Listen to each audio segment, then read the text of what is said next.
जो ethics committee ने यदि इस तरह का निर्णय लिया है तो अच्छा निर्णय लिया। आप किसके साथ सोई, किससे देर रात बात करती है, ये चेयरमैन नहीं पूछ रहे हैं, ये दानिश अली पूछ रहा है। मूर्खों से दोस्ती तब करिए जब कोई होशियार दुश्मन नहीं बचे।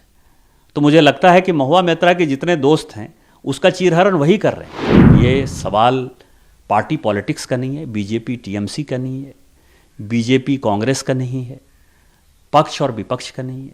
ये सवाल ये है कि आपको जीवन में भारत के संप्रभुता के लिए, राष्ट्रीय सुरक्षा के लिए खड़ा रहना है। मैं आज दिल्ली में हूँ, मैं आपसे बात कर रहा हूँ। मुझे कोई काम करना होगा तो मैं दिल्ली में करूँगा। मेरे पीए भी दिल्ली में है। पीए की जो बात है कि ओटीपी 4 आदमी यूज करता है, तो 4 आदमी जो यूज करता है वो गलत कर रहा है। कोई भी सांसद यदि कहता है कि मेरे 4 आदमी यूज कर रहे हैं तो सरकार ने ये अथॉरिटी नहीं दे रखी है। हम इस मकान में यदि हैं तो इसके किराएदार हैं। यदि ईमेल आईडी मेंबर पोर्टल मिला है तो सांसद होने के नाते मिला है। और लोकसभा सेक्रेटेरिएट जो है एक पीए दिया हुआ है हमको, उसी पीए से काम कराना है। यदि कॉम्पिटेंट पीए नहीं है तो दूसरे को हटा के रखिए। ये नहीं है कि आप बाहर किसी को जो है अपना इंफॉर्मेशन मैसेज दीजिएगा। तो एक ही आदमी, मैं काम जो करूंगा तो 18 गुरुद्वारा रकाबगंज रोड में करूंगा जहां मैं खड़ा हूं, कि नहीं अभी मेरा खुलेगा मेल आईडी यहां से, थोड़ी देर के बाद मेरा खुल जाएगा बेंगलोर से, थोड़ी देर के बाद यूएई से, दुबई से। यह कैसे संभव है? या तो भगवान होगा आदमी, या जादूगर होगा, या राक्षस होगा, कोई तो होगा ना। और आप तीनों जगह से इसको कहते हैं सीनाजोरी। क्या कर दिया? अरे उसमें सेंसिटिव इंफॉर्मेशन होते हैं। उसमें भारत के कई एक ऐसे सेंसिटिव इंफॉर्मेशन हैं जो कि 24 घंटा पहले, 48 घंटा पहले एमपीज को मिल जाते हैं। उससे आप मार्केट मैनिपुलेट कर सकते हैं। किसी भी कंपनी का, यदि कंपनी का वॉर चल रहा है तो मान लीजिए यदि पता चल जाए कि कल को भारत सरकार की पॉलिसी डिजिटल डाटा के लिए कुछ अलग है, डाटा प्रोटेक्शन के लिए अलग है, पेट्रोलियम के लिए अलग है, तो हीरानंदानी अपना शेयर खरीदना शुरू कर देगा, हीरानंदानी अपना शेयर बेचना शुरू कर देगा, या कोई भी बिजनेसमैन जो है इस तरह का मैनिपुलेशन करना शुरू कर देगा। आप किस तरह की बातें करते हैं कि ओटीपी दे दिया, इसको दे दिया, 4 आदमी करता है। ये जितने लोग कह रहे हैं बकवास कर रहे हैं। और मैं कह रहा हूं कि जितने भी सांसद ये बात कहते हैं कि मेरा डाटा 4 आदमी देखता है, वो सभी जो है क्वेश्चन के दायरे में हैं। और इसका मतलब ये नहीं है, आज एक ट्वीट जो है बहुत बढ़िया था कि एक टिकट चेकर ने जो है 5 आदमी को विदाउट टिकट पकड़ लिया, तो उसमें से 100 आदमी चल रहे थे, 5 आदमी पकड़ा गए, तो वो 5 आदमी कहता है कि उस 95 को पकड़ो तब मैं दोषी होऊंगा। ऐसा नहीं है, जो पकड़ा गया वही दोषी है। और इस पूरे केस में महुआ मैत्रा ने राष्ट्रीय सुरक्षा के साथ खिलवाड़ किया। उनके मैक्सिमम, हम यदि एमपी बनकर आते हैं तो एमपी बनते हैं अपनी कॉन्स्टिट्यूएंसी के लिए। वहाँ बिजली कैसे आएगा, पानी कैसे आएगा, शिक्षा की कैसे सुविधा होगी, स्वास्थ्य की कैसे सुविधा होगी, रोड कैसे बनेगा, इसके लिए जनता हमको चुनकर भेजती है। जनता हमको कॉरपोरेट की दलाली करने के लिए नहीं भेजती है। और जनता ये नहीं कहती है कि आप 61 में से 50-55 क्वेश्चन जो है केवल कॉरपोरेट के लिए पूछिए, और वो क्वेश्चन आप जो है या तो दुबई से पूछिए, या आप गैम्बलिंग के लिए, गैम्बलिंग में जो है कई एक इनके चिट्ठी होंगे। मैंने देखा है कि इसके एक गैम्बलिंग किंग से जो पुणे में बेस्ड है और जो बेंगलोर में जिसका ऑफिस है, बेंगलोर से कई एक बार जो है आईडी खुला है, मेंबर पोर्टल खुला है, या तो दुबई से खुला है या बेंगलोर से खुला है। 61 में से आपको मैं बता दूं कि कम से कम 57 बार या तो बेंगलोर से खुला, या नहीं तो या तो बेंगलोर ये जाते रहती होंगी, या बताएं कि बेंगलोर में हम वहां मौजूद थे। तो इस तरह की घटनाएं हैं, इन्होंने गलत काम किया है। और जो एथिक्स कमेटी ने यदि इस तरह का निर्णय लिया है तो अच्छा निर्णय लिया। ये लोग, मुझे लगता है कि देश के नियम कानून के बारे में इनको नहीं पता है।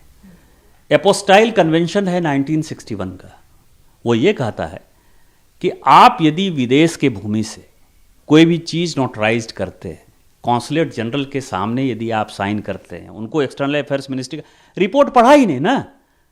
रिपोर्ट में गृह मंत्रालय ने क्या लिखा, आईटी मंत्रालय ने क्या लिखा, या एक्सटर्नल अफेयर्स मिनिस्ट्री ने क्या लिखा, या एपोस्टाइल कन्वेंशन क्या है, इसके बारे में पता ही नहीं है। उस कन्वेंशन के आधार पर वो जो उसका स्टेटमेंट है 164 का मजिस्ट्रेट के सामने का स्टेटमेंट है। और यदि 164 में कोई आदमी अपना बयान दर्ज करता है तो इस देश का कानून कहता है कि उसको फिर से दोबारा नहीं बुलाने की आवश्यकता है, नहीं बुलाना चाहिए। तो इसके बाद तो फिर तो आप कानून के भी खिलाफ हैं। वो 164 का स्टेटमेंट है जो हीरानंदानी ने दिया। हमारा डिपोजिशन हो गया, देहात राय का डिपोजिशन होगा, महुआ मैत्रा का डिपोजिशन हुआ, इसमें बचा क्या? कल मैं एक चैनल को डिबेट को देख रहा था, तो उसमें जो एंकर थी नाबिका कुमार, वो खुद बोल रही थी कि आप किसके साथ सोई, किससे देर रात बात करती है, यह चेयरमैन नहीं पूछ रहे हैं, यह दानिश अली पूछ रहा है। हमारे यहाँ कहा जाता है कि मूर्खों से दोस्ती तब करिए जब कोई होशियार दुश्मन नहीं बचे। तो मुझे लगता है कि महुआ मैत्रा के जितने दोस्त हैं उसका चीरहरण वही कर रहे हैं। दानिश अली और गिरधारी यादव से पूछना चाहिए, दूसरे से नहीं पूछना चाहिए। जब ये रिपोर्ट आएगी, सबके सामने आएगी, तो मुझसे क्या पूछा गया, हमने क्या जवाब दिया, महुआ मैत्रा जी से क्या पूछा गया, क्या जवाब दिया, और देहादराय से क्या पूछा गया, क्या जवाब दिया, वो सारे वर्बेटम आ जाएंगे। दूध का दूध पानी का पानी हो जाएगा। लेकिन आज जो कुछ चीज़ें मुझे मीडिया से समझ में आ रही है कि द्रौपदी का चीरहरण दानिश अली ने किया। उसने कहा कि आप पूछ रहे हैं, जोर जोर से कर रहा है कि आप पूछ रहे हैं कि आप किसके साथ सोई, आप पूछ रहे हैं, मतलब चेयरमैन के मुंह में जो है दानिश अली बात देने की कोशिश कर रहा है। तो द्रौपदी का चीरहरण इंडी अलायंस ने किया है, उसको बसपा के एमपी से पूछना चाहिए महुआ जी को, दूसरे से नहीं पूछना। क्या कहना चाहिए? ये मैसेज उन लोगों के लिए है जिनको कि शॉर्टकट से जो है जीवन में आगे बढ़ना है। और इन्होंने जो टारगेट फिक्स किया कि दुनिया के सबसे लोकप्रिय नेता यदि कोई हैं तो माननीय प्रधानमंत्री जी हैं, और प्रधानमंत्री जी के ऊपर कोई चीज़ें ठहरती नहीं हैं, तो एक कॉरपोरेट का जो है जो लड़ाई है उसको माननीय प्रधानमंत्री जी की तरफ ले जाएं, जिससे कि उनको किक मिले, मीडिया जो है उन चीज़ों का बढ़ा चढ़ाकर पेश करे। ये सभी जनप्रतिनिधियों के लिए और खासकर नए आने वाले सांसदों के लिए एक नसीहत है कि शॉर्टकट जीवन में नहीं अपनाओ। ये सवाल महिला पुरुष का नहीं है, ये सवाल पार्टी पॉलिटिक्स का नहीं है, बीजेपी टीएमसी का नहीं है, बीजेपी कांग्रेस का नहीं है, पक्ष और विपक्ष का नहीं है।